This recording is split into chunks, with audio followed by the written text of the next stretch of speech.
meu somni ser fallera major. I avui, eixe somni s'ha vist complir-se.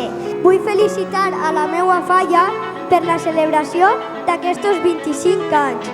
I tot això és possible no només a la gent que veu una ciutat, sinó a tota una comissió fallera que, com he dit abans, ens sentim com una família. A la meva comissió vos desitge que gaudiu al màxim d'aquestes falles 2020.